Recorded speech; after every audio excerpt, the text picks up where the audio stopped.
Alors, l'objet, donc le rectangle brun ici, j'ai sélectionné par la palette des calques en cliquant sur la petite cible ici. Et je vais lui mettre un effet spécial d'ombre portée, par exemple. Alors, on va dans le menu Effet, Spécial, Ombre portée. Effet spécial, ombre portée. Étant donné qu'il y a un objet qui est sélectionné, vous avez la case aperçue qui est cochée.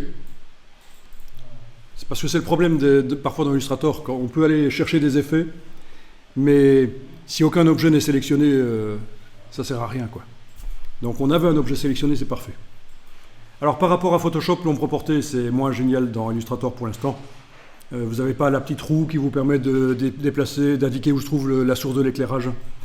Alors on va faire plusieurs choses ici. On va augmenter la valeur d'ombre ici, par exemple, voilà, en millimètres, en X et en Y. Hein, donc c'est-à-dire en X, c'est en horizontal, en Y, c'est en vertical.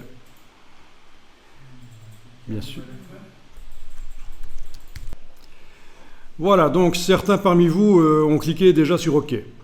Et s'ils veulent modifier l'effet spécial qui a été mis, ils vont avoir le réflexe de retourner dans le menu Effet spécial ombre portée. Sauf que c'est une très mauvaise idée.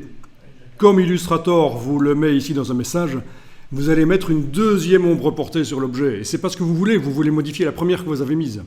Donc, on annule si vous êtes allé dans Effet spécial ombre portée une deuxième fois et que Illustrator vous met ce message-là. Dans Illustrator, pour modifier un effet qui a été mis sur un objet, il faut utiliser la palette Aspect. Alors on y va, menu, fenêtre, Aspect.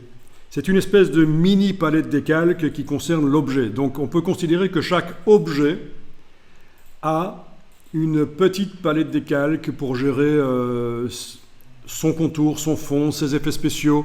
Il peut avoir plusieurs contours, plusieurs fonds. Et ça, c'est super puissant, c'est apparu avec la version CS4 de Illustrator et c'est génial. Si quelqu'un qui utilise Illustrator est passé à côté de ça, c'est vraiment dommage.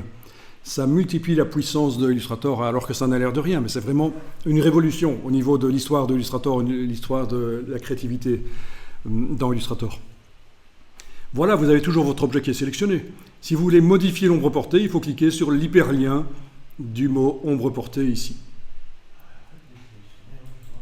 Voilà. Et là, on arrive à modifier. C'est comme ça qu'on modifie un objet, un effet. C'est comme ça qu'on modifie un effet qui a été appliqué sur un objet. Surtout pas retourner dans le menu, mais utiliser la palette aspect avec l'objet sélectionné et on clique sur ombre portée. Avec l'objet sélectionné. Parce que si je clique à côté, l'objet n'est pas sélectionné. La palette aspect me montre quand même les caractéristiques du dernier objet. Et quand je clique sur le mot ombre portée ici, voilà, la case aperçue est grisée. Vous voyez, ça c'est une indication. Vous êtes en train de travailler dans le vide. Vous faites des choses, des modifications, mais ça n'influence rien. Il n'y a rien qui est sélectionné. Donc il faut absolument sélectionner l'objet d'une manière ou d'une autre. Avec la flèche noire, vous le sélectionnez. Ou avec la cible, peu importe. Et vous cliquez sur ombre portée, vous allez pouvoir modifier donc les valeurs.